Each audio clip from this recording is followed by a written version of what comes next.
guys okay with that? All right, I'll go I ahead. can hear you well, but if someone could just do a thumbs up or something just to make sure that everyone can hear. Okay, good. We've got a thumbs up, so that's good. All right. All right, let's get started. So I'm Constantine Khariton. I'm a trauma surgeon in Queens, New York. And we're going to talk about thoracic trauma. Let's see.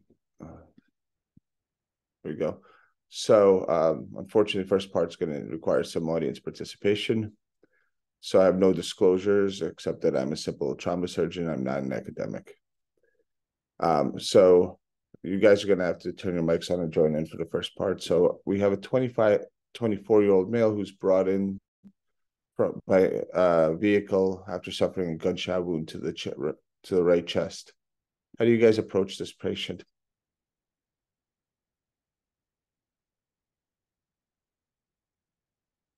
Anybody out there?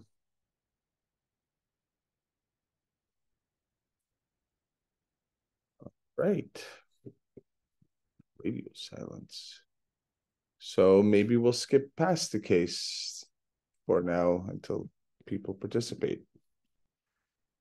All right, so we're going to go ahead and skip past that case and hopefully more people join.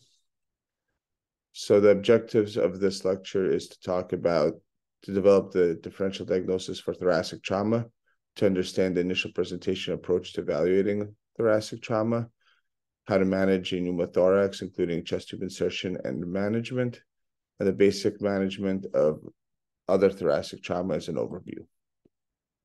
So basic anatomy, I'm not going to go over it in detail. I think the important thing to look at is the picture on the left, and note that the fifth intercostal space is around the nipple line on a male or the inframammary crease on a female, and that is a really important landmark for management thoracic trauma.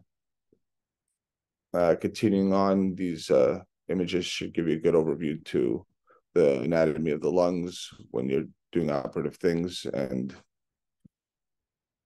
some clinically important landmarks is, the cardiac box, which we'll talk about more next week. The locations, like you see on Arnold Schwarzenegger over there, of where you would place your needle decompression. And very important for the procedures for this lecture is the anatomy of the rib space. The important things you have to note is that the artery, nerve, and vein run right underneath the inferior border of the rib, tucked in a groove, and they run from the spine forward. So your nerve supply runs posterior to anterior, and your artery is the intercostal artery, is a direct artery off of the aorta. So you can actually have pretty high pressure in that artery, and injury to it can cause significant bleeding. So the common mechanisms of trauma is penetrating, which is your gunshot wounds, your stab wounds, your flying projectile, shrapnel. Blunt injuries, for us, it's usually falls and motor vehicle accidents, but also people being flung as an object without penetration of the skin would be part of that blunt injury. And for things you would see in Gaza, would be blast injury. And thoracic injury with blast, even without external trauma, is actually quite common. Thoracic trauma is 80% non-operative, which is a good thing. And this is mostly because of the rib cage protective barrier. So what are the common injuries with blunt trauma, with thoracic trauma? The most common thing is rib fractures that have things like flail and sucking wounds, including in them, pneumothorax, hemothorax, pulmonary contusion, which is the most common injury with blast injury, and then more esoteric things, but important, such as major bronchial and tracheal injuries, cardiac injuries, including contusions and tamponade, great vessel injuries, including the aorta and subclavian, esophageal injuries, diaphragm injuries, spinal cord injuries, including both bone and the cord itself. Adjacent organ injuries, which sort of come together with thoracic injuries, is the intra-abdominal injuries on the underside of the diaphragm, skin, soft tissue, and burn. So I like to think of when I approach patients with thoracic trauma, I try to divide this into what are my emergencies. The number one emergencies you have to think about is your tension pneumothorax. The treatment for it is going to be needle decompression and followed by a tube thoracostomy. The other emergencies are massive hemothorax, and this would be a hemothorax that fills up with enough blood to actually push the lung over. And this is a major cavity where you could lose significant amounts of blood. The treatment is tube thoracostomy, but in addition, you need to treat the shock and refill the volume of blood lost, and you have to get control of the bleed, whatever is bleeding. Cardiac tamponade, which we'll talk about next week, and spinal cord injury will also kind of qualify in the emergency because you can have profound shock if the injury is high in the thoracic spine. You then go to thoracic urgency. So these are things that can kill you, but not right away. So the number one thoracic urgency is going to be the most common. It's going to be pulmonary contusion with hypoxia. This is associated with blunt trauma, with rib fractures, especially with flail or displaced ribs, and from blast injury. This could also be seen with penetrating injury from the blast of the projectile passing through the lung. The management is supportive, but requires oxygen support and sometimes significant amounts of ventilatory support with the endotracheal tube and the ventilator. Tracheal bronchial injuries are extremely rare, but can be devastating with a proximal injury. They cause a significant pneumothorax that is not treatable with chest tube alone, and will have a persistent and significant leak. The diagnostic modality is CT scan or bronchoscopy, and operative repair is required for proximal injuries.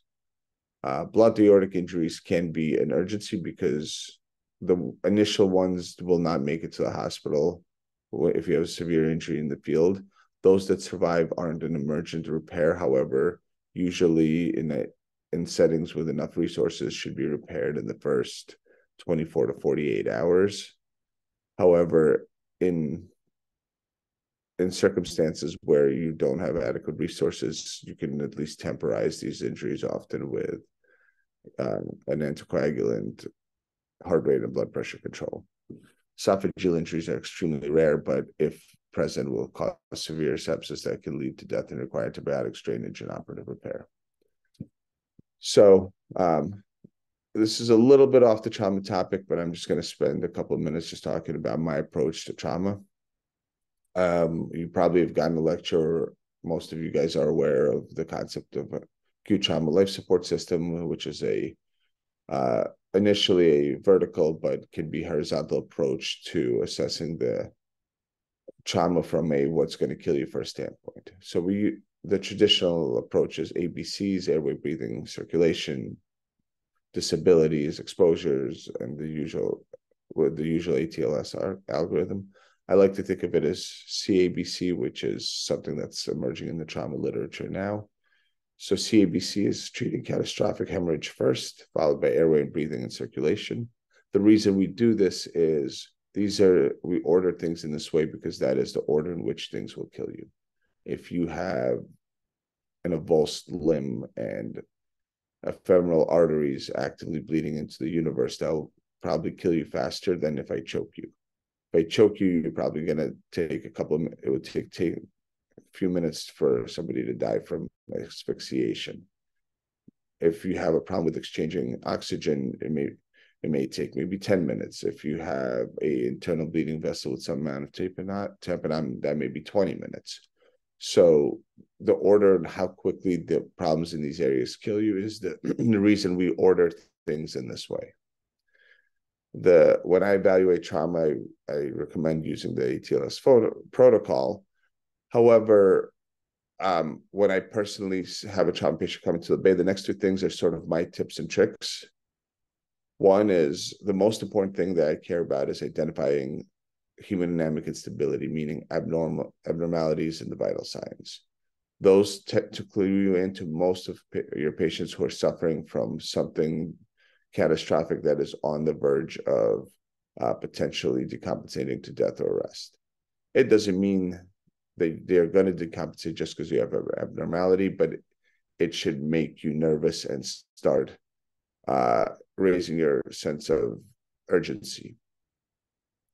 Whenever I observe somebody that has signs of shock or impending shock in the trauma, my personal approach is to triage the cavities. The truth about trauma is most trauma death is from hemorrhage. The joke in the trauma community is that the number 1, 2 through 10 cause of death and trauma is hemorrhage. So it goes hemorrhage, and then you have all your other things like the pneumothoraces, the cardiac tamponade, the spinal shock, etc. So because everything is hemorrhage, I triage the cavities. Triaging the cavities meaning checking every cavity in which you could bleed to death. So what that means for me is checking the chest. The way you triage the chest, besides physical exam, is a chest x-ray or an extended fast, which we'll talk about later. This triaging of the cavities also allows you to triage for the presence of a tension pneumothorax or an impending tension pneumothorax, and allows you to check for tamponade, which are two of the other things that can kill you early in your trauma evaluation. We assess the abdomen with a fast, or if you don't have ultrasound availability, direct peritoneal lavage. The pelvis is triaged with an x-ray in addition to exam, looking for open book or vertical shear or some significantly disrupted pelvic fracture. The retroperitoneum is the cavity that is difficult to assess with imaging short of a CT scan, which we generally don't include in the initial assessments because you have to assess in the trauma. You can look for external signs like retroperitoneal bruising. However, ultimately, this is the diagnosis of exclusion and requires operative exploration or a CT scan. Your thighs are visualized if you see major deformity. It's difficult to bleed to death in one thigh, so for it to be life-threatening bleeding, you generally need 2 long bone fractures, not just one. And you examine, and the triage is examination and x-ray. The last thing is the street. If this patient lost blood before they came in, you're looking for areas that allow for major bleeding, like amputations, and you're asking the people who brought in the patient, if possible, whether there was massive amounts of blood at the scene. This is a little bit off topic, but this is my general approach to trauma, and I think it's helpful for those of you having to take care of trauma. So evaluating thoracic trauma specifically. So we stick to the ATLS principles. You assume the person's talking, we focus on breathing. So when assessing trauma, thoracic trauma, breathing and circulation are the 2 most parts of your assessment.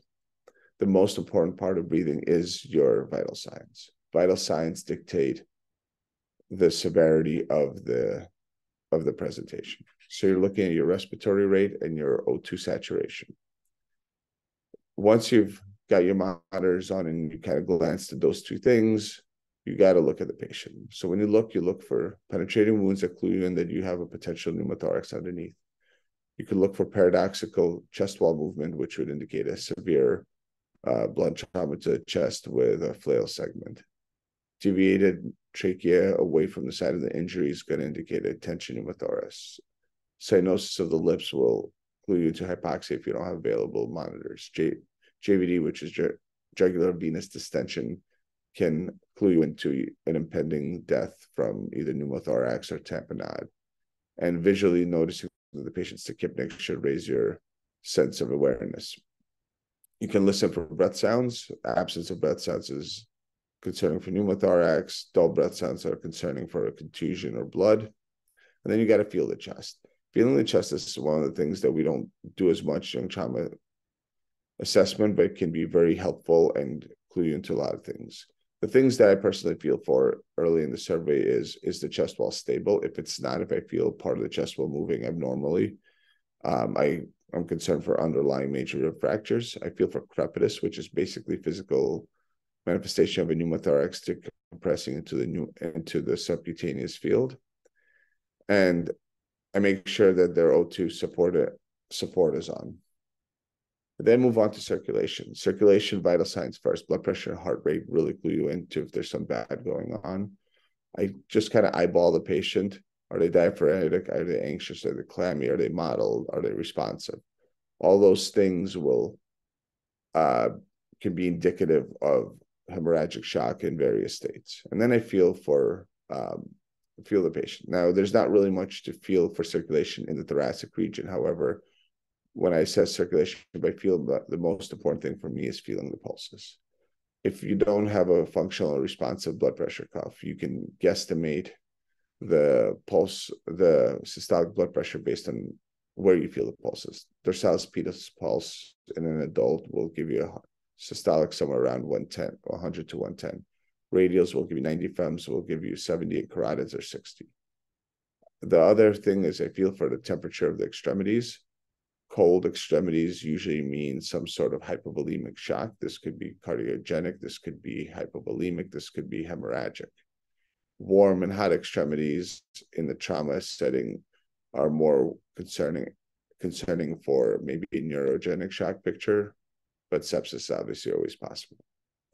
Once you've kind of triaged those two parts and you're thinking about your thoracic trauma, you want to get your adjuncts. The important adjuncts for thoracic trauma are chest x-ray and FAST, which is the ultrasound exam for trauma. We'll talk about those more. Whenever I approach trauma in the thorax, and I ask myself three questions. One, is the patient hemodynamically unstable? So do they have abnormalities in at least two of the vital signs? Is their heart rate really high? Blood pressure is low? Is the respiratory rate and SAT low? If there is evidence of instability, I ask myself, is this instability due to thoracic trauma based on what I've seen in my primary exam? And if so, I need to ask myself, is there an intervention I need to perform now to make the patient better before we could go on to anywhere else? So I kind of put in some things that are a little bit more from my experience and related to current trends in trauma literature and trauma management. So one of the things I'm going to talk about as far as pitfalls is airway. So in classic ATLS teaching, we always tell you to protect the airway with the endotracheal tube intubation if they're tachypnic and hypoxic and have some compromise of the airway. I'm going to tell you that unless the person has major disruption to oral pharynx where they're unable to, they have blood continuously pouring down or they can't get oxygen to their trachea, if something is traumatic is obstructing air from getting to their lungs, or they're completely incapacitated, in a person with shock, I do not initially intubate the patient in the trauma bay, especially if they're in suspected hemorrhagic or other forms of or shock, obstructive shock from things like tamponade. I do this for two reasons. One, if you have thoracic trauma with pneumothorax or even hemothorax, intubation and positive pressure ventilation will actually make things worse. So you have air slowly escaping with breathing into the lung cavity from which it cannot, where it's trapped and is pushing the lung over. Positive pressure ventilation will increase the rate of this and will take you from a pneumothorax to tension pneumothorax if you have a significant injury.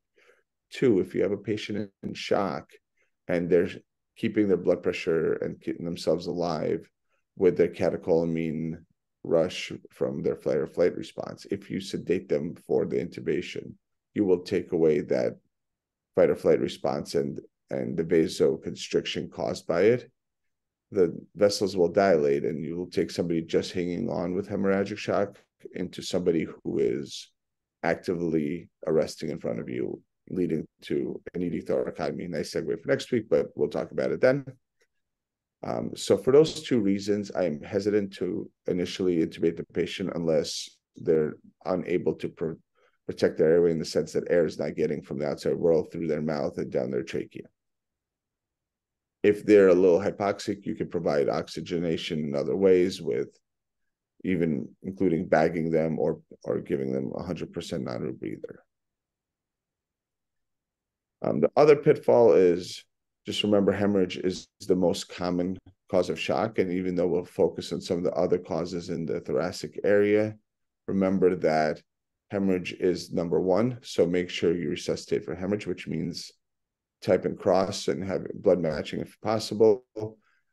Ideally, you should resuscitate with blood. So if trauma patient in shock should be given uncrossed blood product or crossed if available. And if you have a massive transfusion protocol, which is basically delivering blood 1-to-1-to-1, meaning one PRBC to one FFP to one platelet, or if you're using whole blood, that is ideal. Obviously, we don't practice in an ideal situation, and you may be forced to practice in significantly resource short environments. So crystalloids are acceptable. However, since you bleed blood and you don't bleed crystalloids, it does lead to coagulopathy of trauma by diluting, in addition to losing your clotting factors from bleeding and trying to clot, you also additionally dilute the MAD, which can make a patient quickly coagulopathic, causing difficult bleeding that is difficult to control. So those things are so important. Things is don't always intubate early to prevent the person on the precipice of death from arresting, and remember to resuscitate all unstable trauma early with blood if possible, or at least volume. So the most common problem, and the one that we're going to talk about the most in this lecture for thoracic trauma, is pneumothorax. Specifically, we'll talk about the worst form of this, which is a tension pneumothorax. Tension pneumothorax is a life-threatening emergency, and it's accumulation of large amounts of air in the pleural space from a laceration or injury of some sort to the lung parenchyma, allowing air at the end of inspiration to leak from the lung and into the pleural space, where it has nowhere to go and accumulates over time until the pressure builds up to the point that it collapses the lung, pushes the mediastinal structures over, and eventually kinks the inflow to the heart, causing cardiac collapse from lack of preload. As you'll see from the theme of this lecture, the most important presentation of all these life-threatening things are the vital signs. Hypoxia, tachycardia, so can't get enough oxygen because you're losing the amount of lung available for exchange. This makes you compensate by breathing more quickly so you could get more air to your lungs. It causes you to become tachycardic so that you can circulate more air around for exchange. And eventually, as you lose preload, it causes you to be hypotensive. Physical exam, similar as before, tracheal deviation, definite pneumothorax, jugular venous distension. It could be a tension pneumothorax or tamponade, but that's for another lecture. Paradoxical movement of the chest, which is a flail, can be often accompanied for pneumothorax. That's something that should clue you into a potential presence of a pneumothorax. Penetrating wounds to the chest pneumothorax should always be suspected. If you hear bubbling if you hear sucking or see bubbling, those are dead giveaways that you have a major injury with a pneumothorax underneath.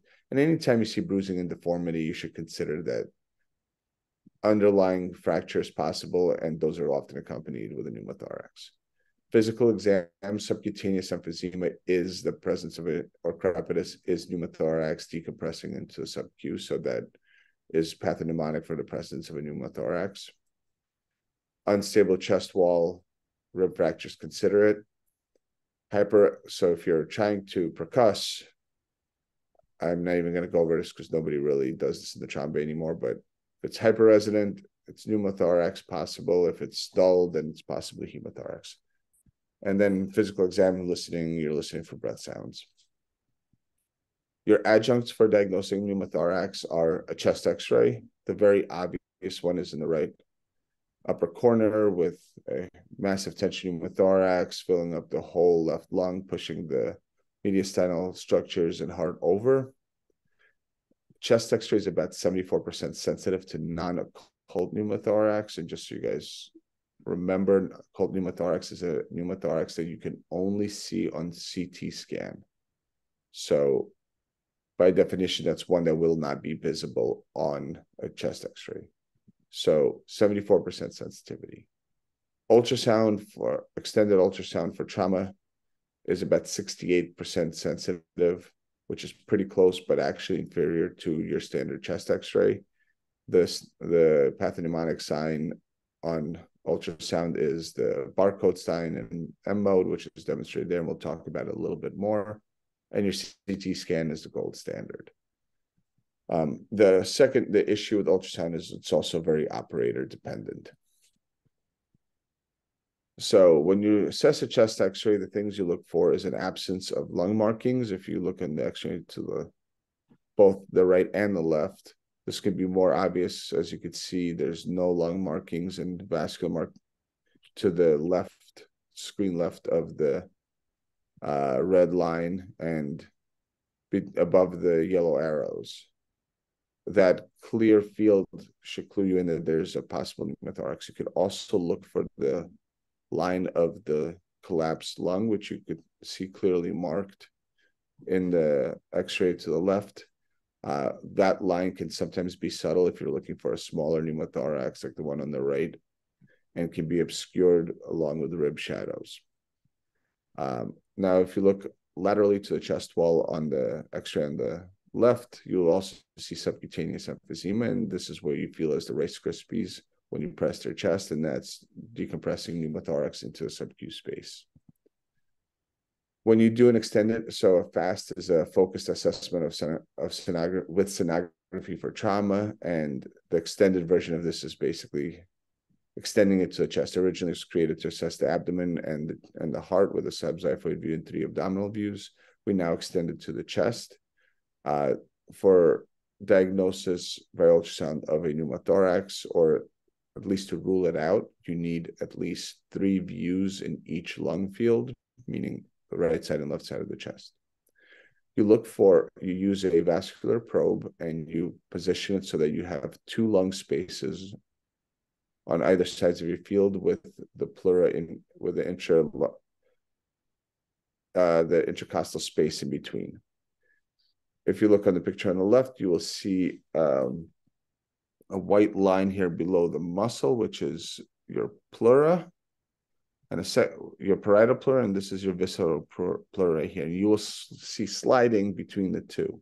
If you put the ultrasound on M mode, which allows you to see along the vector of that shown with the down arrow, you will see disruption of the imaging that looks like, it's called a seashore sign. It basically looks like waves coming onto the beach and receding back.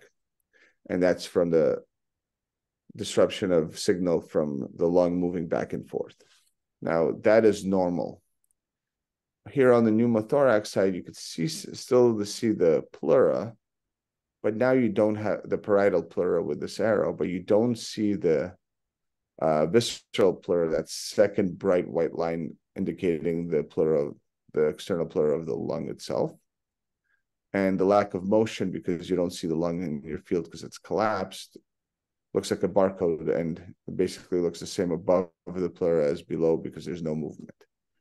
Those are the standard ways to look for pneumothorax on your ultrasound. So that's called lung sliding and the seashore barcode sign. I included a link to a YouTube video that I just found on the web to help to review this if you just want to see someone go over it with live images. All right, so when do we intervene? So now you have a trauma in the bay and you're suspecting that they have pneumothorax or some sort of significant thoracic trauma. So do I need to intervene emergently? And I go back to the 3 questions I asked myself. So question 1 is the patient unstable? If you say yes, then you ask yourself if they're unstable from trauma in the thorax. If you say yes to that, you have to quickly think about whether the instability you're seeing and the fact that you have some presence of traumatic injury to the thorax, that is the driving factor. So if you have an amputated leg with blood actively exsanguinating from it, it may not be your reason, even though you've checked yes to both boxes, because you could have polytrauma. But as long as you say yes to your first 2 questions and you don't think there's overwhelming evidence for instability from an alternate source, that person should be decompressed emergently. You decompress the injury you decompress the site of the injury based on your physical exam. And if the person is dying and you're not sure and they have lots of chest trauma, then it's okay to decompress both sides. Needle decompression is going to temporize the problem. So take your tension pneumothorax into it, just a regular pneumothorax, but you'll still probably need a chest tube to definitively manage this.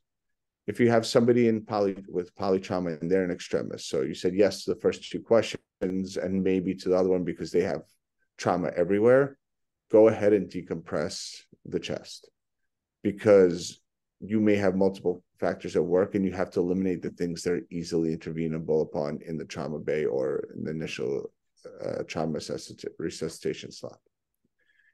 If you said no to one of the first two questions, especially if you said no to hemodynamic instability, then you should go ahead and use your adjuncts like a chest x-ray or EFAST or a CT scan if available. So proceeding to further imaging is for patients that are relatively stable.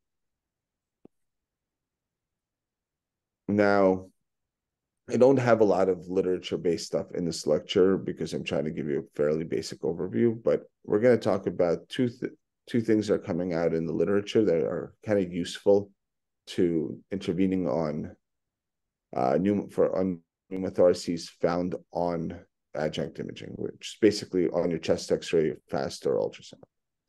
So say you get a CT scan and it shows a pneumothorax, or you get a chest x-ray, which is probably what you're going to have available to you. Get a chest x-ray and it shows a pneumothorax. How big a pneumothorax can you watch in a stable patient without putting in a chest tube? Do you need to decompress every single one that there's evidence of a pneumothorax? And the answer is no. Initially, they studied this concept in patients who receive CT scans, and they found the 35 millimeter rule. So on CT scan, if the size of your pneumothorax is 35 millimeters from the chest wall to the lung and greatest diameter of the pneumothorax, they observed patients. And they found that there's no difference in outcome, there's no length of stay difference, there's no mortality difference, and there's no difference in need for intervention. And they were able to observe a lot more people. Now, you may not have access to it. If you're in a resource-poor environment, you may not have access to a CT scanner. I think the common things that we have access to for going to follow adjunct imaging is your chest x-ray. So they study, and I'm not even sure if this is out in the journals yet, but this was studied in San Diego for the use of chest x-ray to see if the 35 millimeter rule applies. And they basically found that you could have similar application for a 38 millimeter rule. So 38 millimeters measured on chest x-ray from chest wall to pneumothorax. If it's less than that, you can observe with serial chest x-rays with having a low and unchanged conversion to needing to intervene. It doesn't mean you won't have to intervene, but you won't need to most of the time, and it's safe enough to observe. So using your adjunct, so if you found chest x-ray, you got a chest x-ray, you got a pneumothorax, first you ask yourself, is the person stable? Second, you ask yourself, is the size of the pneumothorax less than 38 millimeters in your x-ray? If you said yes, you can observe. Observation means supplemental oxygen, even if their SAT is 100%, in order to more quickly absorb the pneumothorax. It means you have to monitor the hemodynamics so that if they become unstable, you can intervene. And you want to repeat a chest x-ray in 4 to 6 hours to see if the pneumothorax is getting worse. If there's expansion of the pneumothorax, or if you have worsening subcutaneous emphysema, your process is not controlled, and you should intervene with a tube thoracostomy.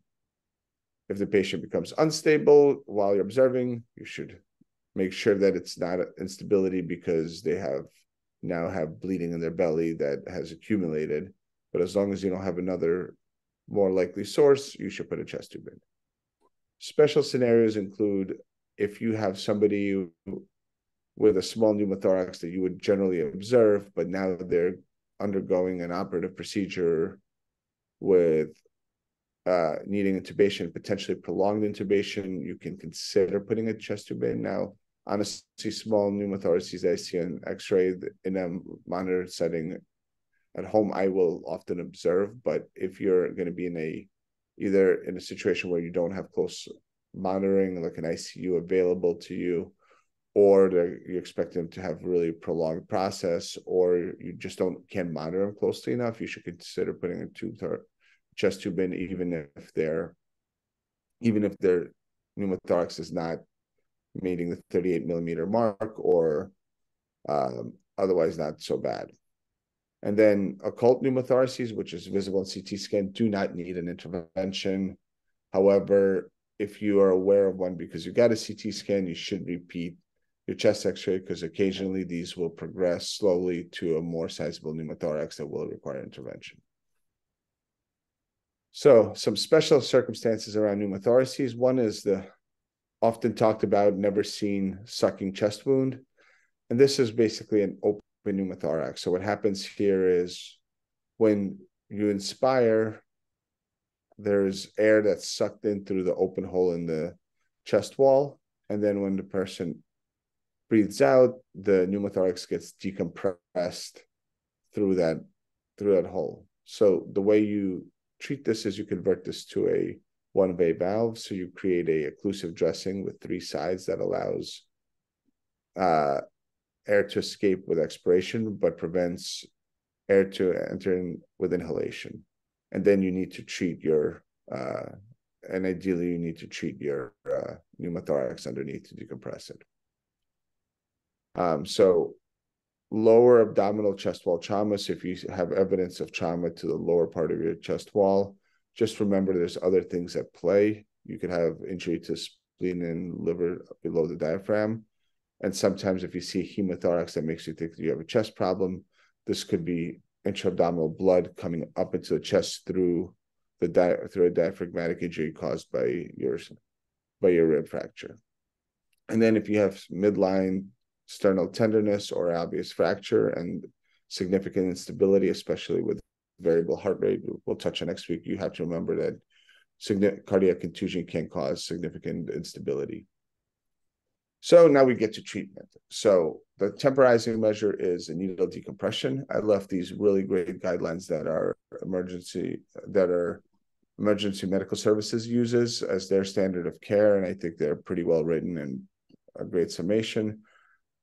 You have to look for signs of instability, much like we talked about, and then have evidence of, they like to not hear breath sounds, but if you see a penetrating trauma and instability, that sort of counts as the same thing. You have to have a reason to suspect or know that they have a pneumothorax. The way you intervene is you either use the 5th intercostal space in the mid-axillary line, which is going to be B on that diagram, or the traditional 2nd intercostal space mid-clavicular line, and you hug the top of the rib and you insert a angiocath. For adults, we try to use a 14 gauge or 18 gauge is fine. Angiocath, and you want the longest one you got, which is about 8 centimeters. The average chest wall depth in America is about 5 centimeters, but if you're in a country with less obesity, it may be smaller than that, so adjust accordingly. But 5 centimeters will get you into chest most of the time, unless you have a muscular person, or a woman with large breasts. So you have to adjust for that size. So if available, use the longest ones, and then the sizes are there for pediatrics. Once you insert the catheter, you'll hear a gush of air. This is usually an IV catheter. Hold it in place to allow for decompression, then remove the needle with the inner cannula hubbed and leave it in place. If you miss, you could give it another try. If you miss twice in one spot, please try another position. Now remember, this is a temporizing measure. These kink and often don't control the pneumothorax enough to allow the lung to fully expand and seal. So this is, whenever possible, followed by a tube thoracostomy, which is your chest tube. The general indications are as you see, and there is no absolute contraindication, though. If you're doing this semi-electively and they have some form of bleeding disorder that can be corrected, that would be ideal to correct. And you always have to pay attention to previous chest trauma or surgery, because that may affect whether you want to go through the same site as there's often adhesions.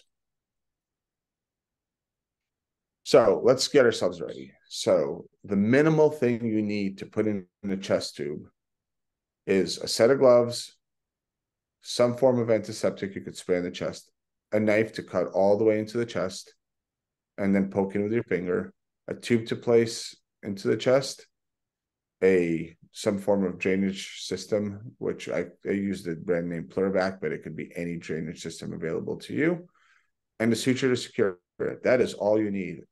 When push comes to shove in a trauma, you cut, you pop your finger in, you stick the tube in, you suture in place and connect it to some sort of drainage.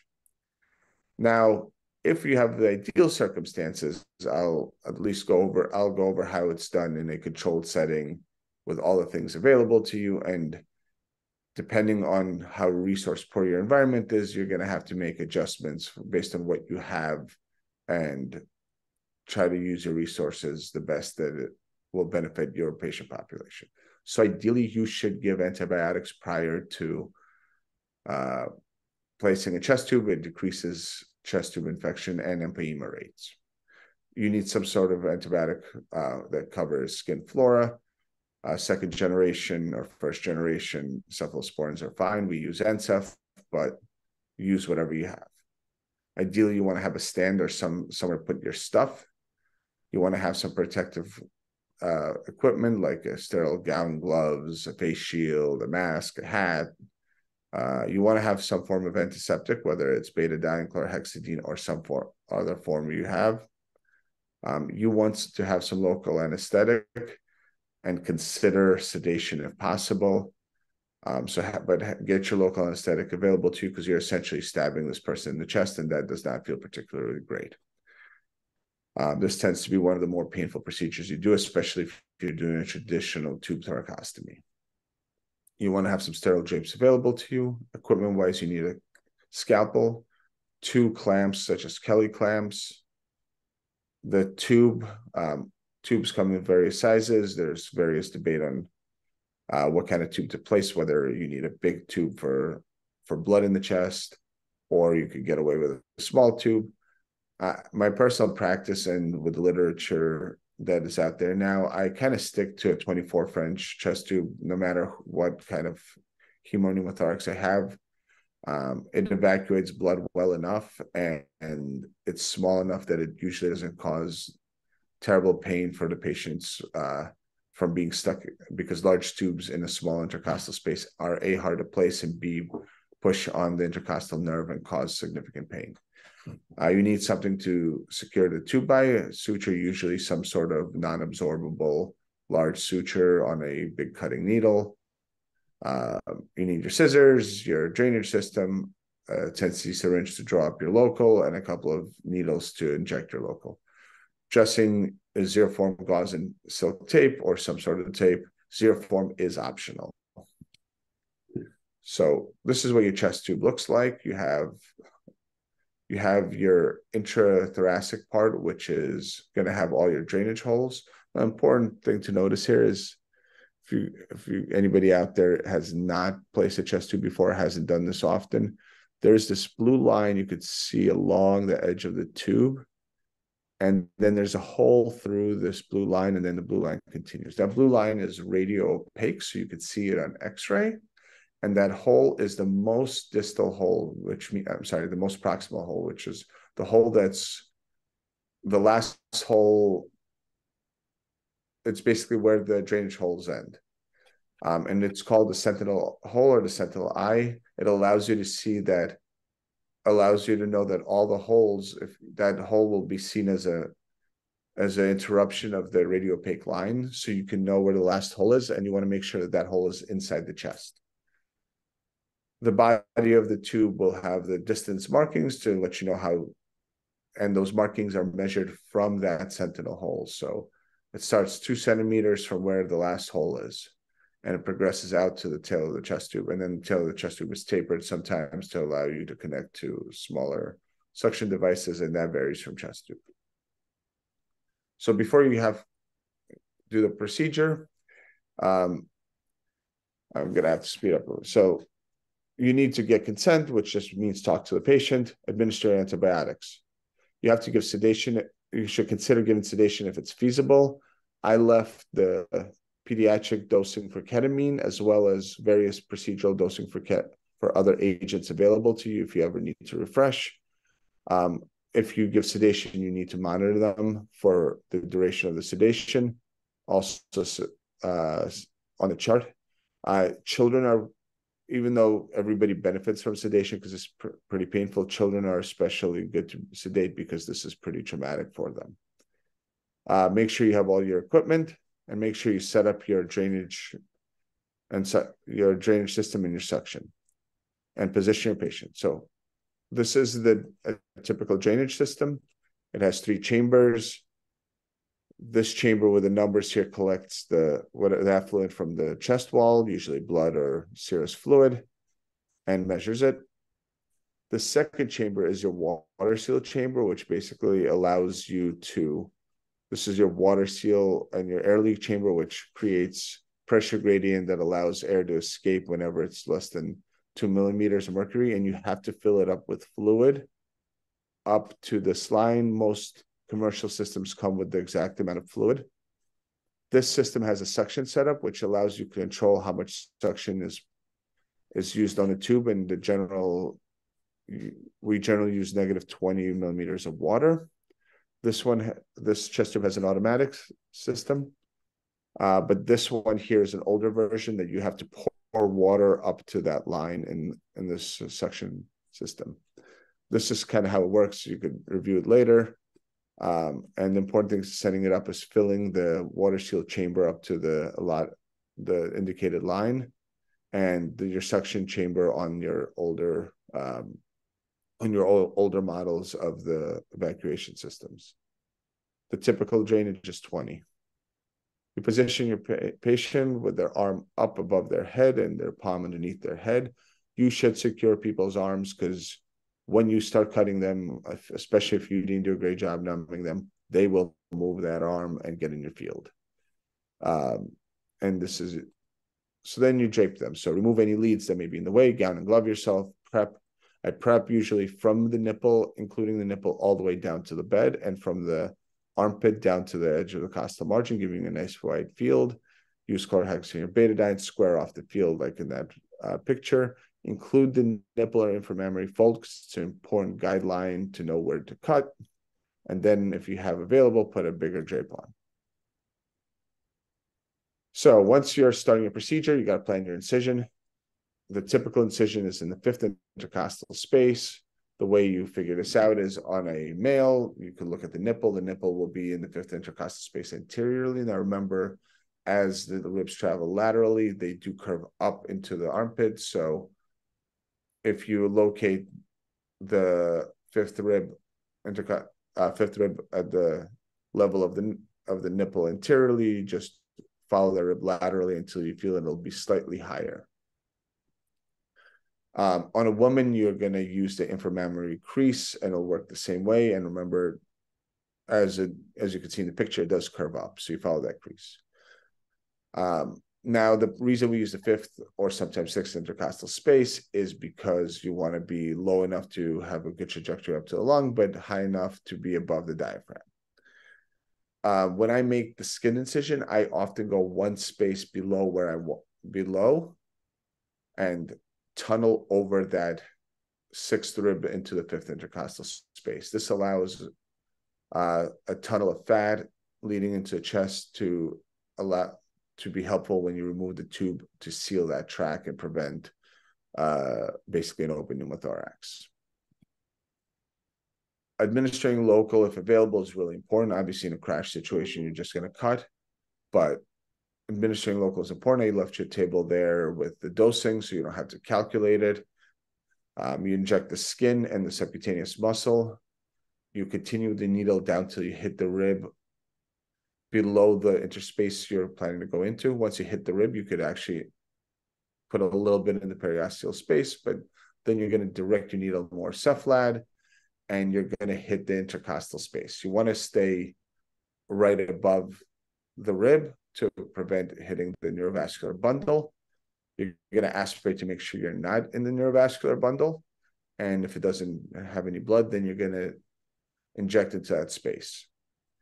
It is important to numb the patient from posterior to anterior because your nerves are running from the spine forward. So if you numb behind posterior to where you're going to incise, it's still going to numb that nerve and knock it out going anteriorly. So it will create a block from the point of injection forward. So you want to cheat a little bit posterior. Now sometimes it's hard to inject the intercostal space through the skin, having to angle up the track you're planning to make. So you can anesthetize the more superficial layers, make your cut, and then once you've identified with your finger or your Kelly the space you're going to go in, you can go through your incision and inject the intercostal space.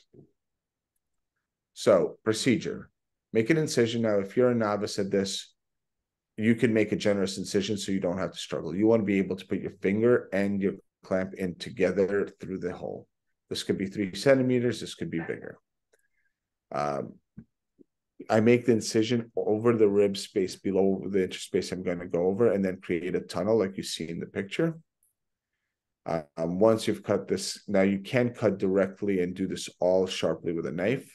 It will increase bleeding as you're cutting the muscle. However, it is faster. If you have time, you make the skin and subcutaneous incision, then you feel with your finger for the rib space and go above it. You insert your Kelly clamp next to your finger to guide into a rib space. Have the Kelly hit the rib and then skive over the top of it using the curve of the clamp to go into the intercostal space. At this point, you're going to make sure you position the tip of your clamp perpendicular to the chest wall. As you're working on the sides, it's easy to skive anterior, posterior along that chest wall, and it'll create a false track. So you want to be perpendicular to the chest wall, going over the rib, and then you're going to apply steady pressure, and sometimes you'll need tiny spreads to spread through that intercostal muscle until you pop in. Once you pop in, you will hear a gush of air. Spread the clamp between the ribs to create a little more space. Then you can remove the clamp and put your finger in to confirm that you're in the chest. You should feel a squishy sponge. Once you've felt it once, it'll be a memorable sensation, and you'll know exactly what to expect for. If they've had previous procedures, you want to sweep your finger inside the chest, feeling the lung on the back of your finger, and go along the chest wall and make sure there's no adhesions, and if there are flimsy ones, to break them up. Then you load your chest tube onto your curved clamp, and you insert the tube. Look at that picture as to how to load it. Once you have loaded, you use that curved needle to go over through that same space, and you position your tube. You want to position it anteriorly for pneumothorax or posteriorly for hemothorax. When you do this, so you want those directions, and you want to hug the chest wall once you're into the chest, and always point, no matter whether you're going anterior or posterior, you want to put it cephalad. And you're going to hug the chest wall so that it goes up towards their shoulder and doesn't go into the fissure, because most in that space, if you go directly in, you could cause a laceration, or you could stick the tube in the fissure and it'll be less effective. The general distance is about 10 to 14 centimeters, but you have to adjust for the height of your patient. So confirm your interthoracic placement, especially if you're a novice, but it's pretty good practice most of the time, is after you put your tube in and you look at the tube and see condensation, there's stuff coming out of it, put your finger next to it and make sure you feel it going through the hole in between the rib space. Secure the tube. There's many ways to skin this cat. I will give you my version. You take a heavy permanent suture and a big cutting needle. You take a stitch next to the tube to approximate the incision. You cut it so that you have equal long lengths of suture on both sides. I'm sorry, you tie it so you have 2 long lengths on both sides. After you've tied it, you wrap it around with each side going around the tube in a opposite direction circumferentially. Wrap it around a few times and then tie it over the tube, tie it snugly so there's a tiny indent. Sometimes I'll wrap it around again and tie it a second time just to be sure. Give it a tug. You should be able to only pull the tube slightly without the suture holding it to the skin. Cut your suture. Now you'll have a little bit of suture left. So if you made a bigger incision, you could take that remaining suture and place a second interrupted suture to close the remainder of the incision. You can use Xeroform around the tube to theoretically prevent air leaking around it. It's not absolutely necessary. So first, you usually put a clamp on the end of the tube so things don't spill out on you. So you would attach the end of the tube to your drainage catheter. You remove the Kelly so that everything that you're preventing from spilling drains into the catheter. You tape the connection so it doesn't come apart accidentally. You put your dressing on. You can use Xeroform, but a gauze and tape is adequate. And then I usually also tape the tube to the side of the body with a little mesentery like you see in the picture here to just have it lay straight and prevent kinking from it moving around. Oops, sorry, wrong way. This is the same overview step-by-step of how I do the procedure. I just left it for reference for you. And here's another summation slide with the same information. Once you place the tube, you want to look at your evacuation catheter, and you want to look for a couple of things. First, you want to look at the vitals and the patient, see if their symptoms are improving and their vitals are improving. Second, you want to look at your pleurovac and see if they have evidence of an air leak. You look at your water-sealed chamber and with the patient breathing and the suction not on. So if you've attached it to suction, you want to kink the suction tube or disconnect them from suction altogether, and you want to see if there's air bubbling out. Most of these chambers have numbers 1 through 5, and that is your air leak chambers. And this allows you to quantify the size of the leak. So one chamber leak, 2 chamber leak, 3, and so on. The other thing is you want to see if it's at end inspiration. So when your lungs are when your alveoli are the most filled is when you have the most likely chance of a leak. If you have an air leak throughout the inspiratory-expiratory cycle that does not go away, you should consider a more proximal bronchial injury. So the size of the leak is important, and you're going to track that to watch for improvement as you monitor the chest tube over time. You also want to look how much stuff is coming out. It's important to look at the quantity of the blood comes out, but also the quality. So the traditional teaching is 1.5 liters of blood coming out of the chest tube requires an immediate thoracotomy and control of bleeding. 250 cc's continuously every 4 hours for 4 hours is also an indication for a thoracotomy, and then 2.5 liters over 24 hours. Now, the reason it's important to look at the color of the blood is if you have somebody who's coming in with a delayed presentation and you put in a chest tube and 1 liter or 2 liters of dark blood comes out that looks venous, and they've been, maybe had an injury 20 hours ago or a prolonged period of time ago, sometimes you're just evacuating a large amount of blood that drained there slowly. And as long as they're hemodynamically normal, you can accept a larger amount of blood as long as after the initial evacuation, it does not continue to pour out. And then you get your chest x-ray to make sure things have gotten better and assess the positioning. If you want to see a video of this, I've left links to 2 very good videos and take you through how to put in a chest tube. I'm going to talk about one little tip and trick, I guess, that I found that most of my trainees struggle with when they're putting in chest tubes. This usually happens to people who've either had injury that's a little bit delayed, or you're putting in a chest tube a few days after injury for something like an empyema, or if they've had a previous thoracic injury or chest tube. So what ends up happening is you have thickening from adhesion or from prolonged intrathoracic process of the parietal pleura. So you put your finger between the ribs,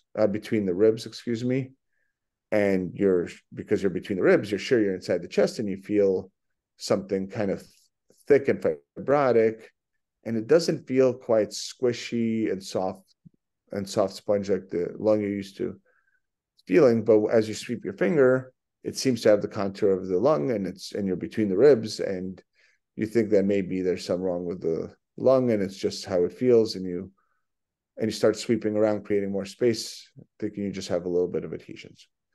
What sometimes happens is the pleura gets really thickened, and it feels like, and gives you this feeling, because your finger's already in the rib space, that it's just thickened lung. A resistant temptation to sweep and resistant temptation to believe this is lung. The lung will always feel really squishy. So if you feel it kind of hard, assess that you're not too low and this isn't diaphragm. But if it's not, you need to not sweep underneath the chest, within the chest wall, but take a Kelly and poke through that rind.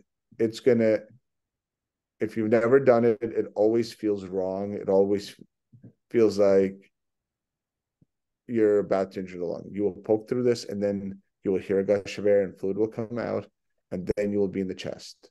So just be suspicious if you feel something that's in where the lung should be, feels like lung, but is fibrotic and doesn't have the texture. All right, monitoring. So, and then we're got about 9 minutes left, and I have a lot to get through. So, and put the chest wall to suction for the first 24 hours. Check for an air leak. When you check for an air leak, you either have to remove it of suction and kink the suction tubing so it's functionally occluded. First, look if you could see an air leak with the patient breathing normally. If you can't, ask them to cough to increase the pressure, and then you'll see subtle leaks. Quantify the number of chambers and see if they're intermittent. Monitor the output of blood and the quantity over time, and then monitor with a chest x-ray to see that the pneumothorax is resolved. Sometimes if it's not fully drained, you will have small apical ones that are just not being captured by the tube. As long as those are stable and not increasing in size, and they're small enough to be quote unquote observed, that is adequate progression. Monitor for fusion and hemothorax resolution, and then remember to strip your tubes. If you have a hemothorax, stripping your tube, you put some soap on your hands and you squeeze the tube, and with it squeezed, pull it from the chest tube, from squeezing the soft part of the chest tube from the part where it's attached to the tube itself. That this is the long tubing from the chest tube to the pleurvac. You want to strip that, and basically creates negative pressure and pulls any of the clots out there in the tube. They're clotted in the tube. So when do you remove it? So 1, make sure patient's clinically improving. 2, make sure your chest x-ray shows resolution or a stabilized small apical pneumothorax, and the hemothorax is resolved. If the hemothorax is not resolved after 3 days, then you have to additional imaging, CT scan if available, and consider a thoracotomy or a video-assisted thoracostomy to remove retained hemothorax. But say you have everything resolved, you want to make sure the air leak is resolved. If those things, if the pneumothorax is now stable and the air leak is resolved, you want to put the chest tube to water seal.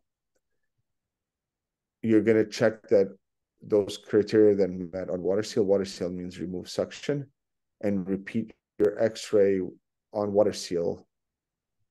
If the x-ray shows that if the x-ray remains stable after 4 to 6 hours on water seal, and you don't have an air leak, and the amount coming out of your suction is less than the amount 24-hour total output is less than 200, you can remove the tube. So to remove the tube, stable exam, stable chest x-ray and water seal, no air leak, and output of less than 200 cc's. Those are your criteria. Removing the tube, cut the suture, create a 3-sided dressing with gauze or Xeroform over the chest tube itself, and tape around it. Seal 3 of the 4 sides. Ask the patient to either hold their breath in maximal inspiration or maximal expiration, doesn't matter, pick your school of thought, and then swiftly pull the tube out and push down the 4th side, sealing it. Get a post-pull chest x-ray. This is a great review of the things we just talked about monitoring it. In the upper corner, you could even barcode scan it. Complications of chest tube placement. Major complication include liver and spleen injury, which usually go hand in hand with a diaphragm injury. If you've gone too low, gone through the diaphragm and injured one of those organs. Hitting an intercostal artery can cause pretty severe hemothoraces and active bleeding from your insertion site. And then much more rarely, people have been known to put a chest tube into the heart, even more rarely into the aorta, and those are usually catastrophic events. The most common complication tends to be a laceration to the lung from jabbing straight forward as opposed to hugging the chest wall and going up. Long-term complication is an empyema, which is infection along your chest tube into the thoracic space. Long thoracic nerve complication is extremely rare, and retained hemothorax is more of a problem of inadequate decompression more than a complication of the tube placement itself. Minor things are subcutaneous emphysema, air leaking around the tube, putting a tube in where you got into the chest, but then when you placed it, you got onto the rib and skived out above the rib cage and never actually put in the chest. And you'll see that with a persistent pneumothorax, persistent air leak, local infection at the insertion site, which is why we treat with NSAF, and re-expansion pulmonary edema, which is if you're draining a effusion after a liter and a half, you should stop, pause, and give the lung time to expand before you continue to evacuate. So currently, pigtail catheters are considered a equal alternative to a chest tube.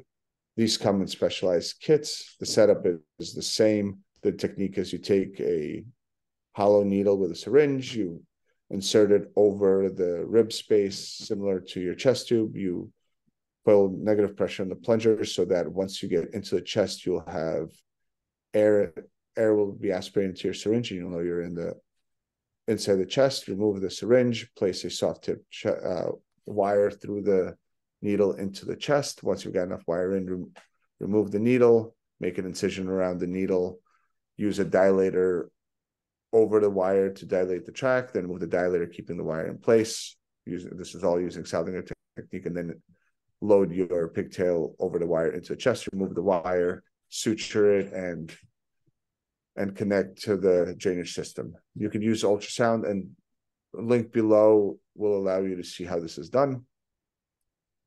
If available, pigtails are equivalent, if not better, for pneumothoraces, less pain, equal efficacy, and less complications, shorter length of stay.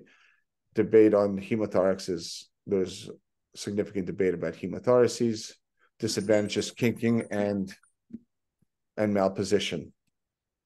All right, quick overview of the rest of trauma, thoracic trauma, in case you have other things. So pneumothorax, you could read this later. We've beat this to death. Hemothorax, diagnosed on chest X-ray, ultrasound, or CT scan. Initial management is chest tube and volume and blood resuscitation. 24 is adequate. For the indications we talked about earlier, you will need operative intervention. Depending on resource availability, you could do a thoracotomy for severe hemorrhage or video-assisted thoracostomy for retained hemothorax. And non-operative management, serial exams, monitor for retained blood products and incomplete evacuation with CT scan and potential delayed video-assisted thoracostomy or a thoracotomy. If you need to operate for major hemorrhage, I'm going to give you some pointers. The best incision is an anterior lateral thoracotomy. If this is in a resource-depleted environment, it gives you the most, and especially in an acute situation, it gives you the most versatility.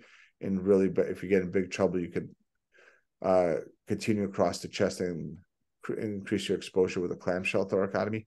The incision's made in the fifth intercostal space. It's the red line in the diagram, and you continue it all the way up to the axilla. Divide the muscle with cautery if possible, but you can do it with a knife. Get into the chest sharply so you don't injure or cut the underlying lung. Insert a finicetta retractor, and then you control bleeding from the memory, which you'll often transect as you get into the chest. First step is to mobilize the inferior pulmonary ligament, which is the pleural attachment that goes all the way to the hilum. So make sure that, just remember, you have a vessel running there.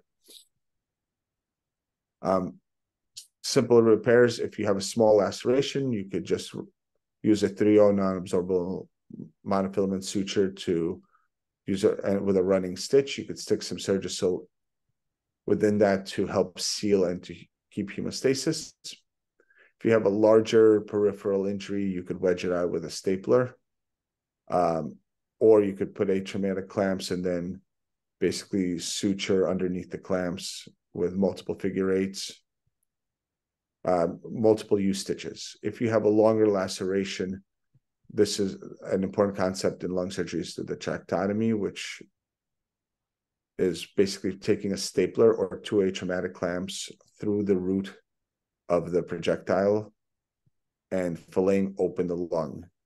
If you use a stapler, it will seal both sides of this and open up the lung so it's splayed for you like you see in the pictures. If you use atraumatic clamps, you're going to put multiple use stitches around the clamp like you see pictured here. So you go inside out, outside in, tie, and then move down. At the end of this will allow you to see at the bottom, at the end of your projectile tract, and you can control any bleeding that's not controlled by opening up the incision.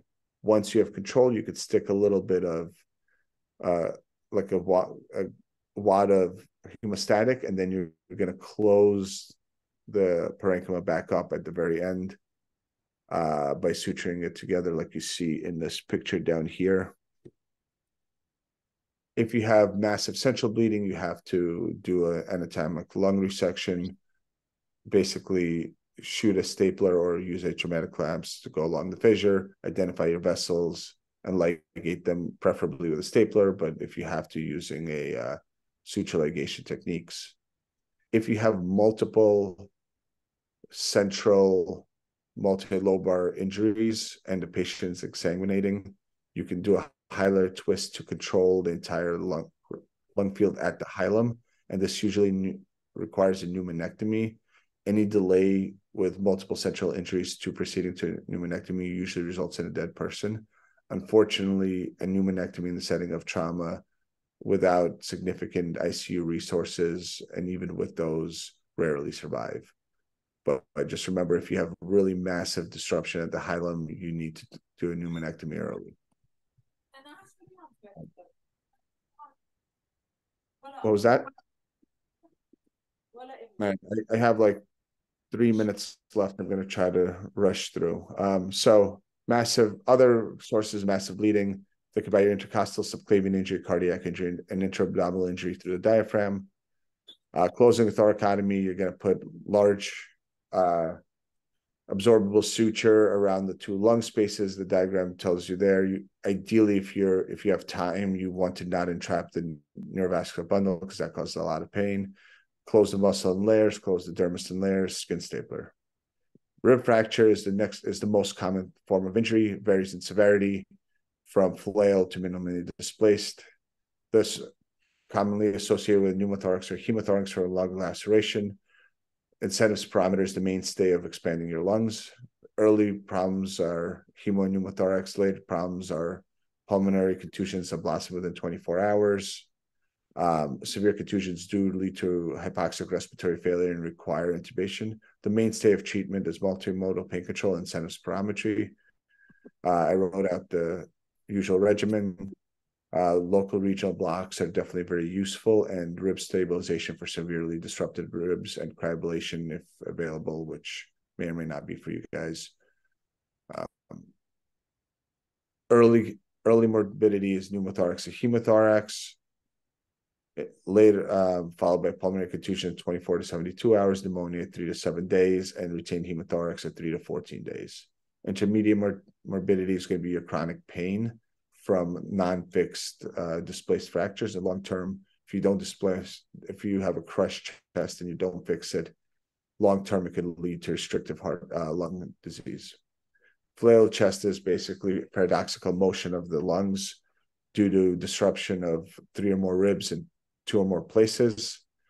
And you'll see basically, as in the diagram, that the chest wall moves opposite. The segment of the chest wall moves opposite of the rest of the chest wall. This usually indicates a pulmonary contusion underneath. Pulmonary contusion is basically a bruised lung that causes difficulty with exchange of gas, both oxygenation and ventilation.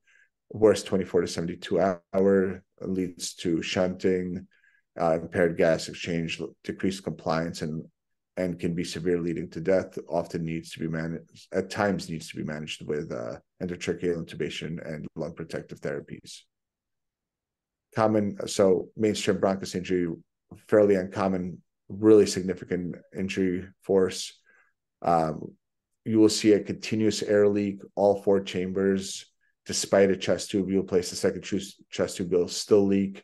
This basically is indicative of a disruption of a very proximal airway.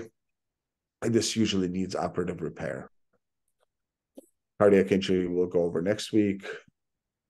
Great vessel injury. So kind of 2 forms. You have your subclavian injury, which will cause a massive pneumothorax and significant instability and requires operative intervention. In rare cases that you have a lot of resources, you could stent these, but the patient has to be somewhat stable. Aortic injuries, most of them die in the field. The ones that do show up are on this minor scale. You do not have to worry about them as the first thing you deal with. However, ideally should be fixed with a thoracic endovascular aortic repair, but you can sometimes temporize by controlling the heart rate and blood pressure, keeping them low to decrease the shearing forces. Esophageal injury, think about transthoracic gunshot wounds. They're extremely rare, will present in delayed fashion with sepsis. CT scan usually is the diagnosis of choice, but an EGD and esophagram you will need to confirm this. You'll see, infusion on that side with air and fluid levels and sepsis, and this needs to be drained and operatively repaired, sometimes with esophagectomy. Diaphragm injury, consider it anytime there's a thoracoabdominal injury, especially penetrating. Those severe displaced ribs can do this also.